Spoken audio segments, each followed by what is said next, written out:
In front of me is HUAWEI Nova 10, and today I would like to show you how you can set up screen lock on this device. First of all, you need to access Devices Settings. Now scroll down and click on Biometrics and Password.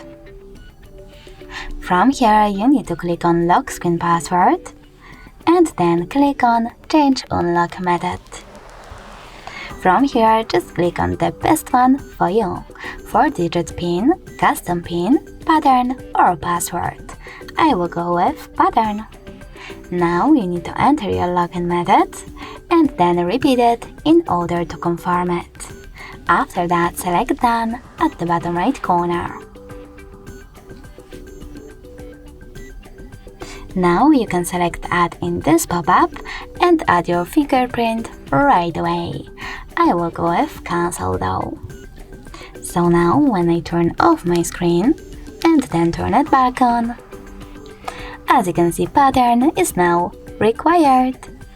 Thanks so much for watching. If you enjoyed this video, leave a like, comment and definitely subscribe.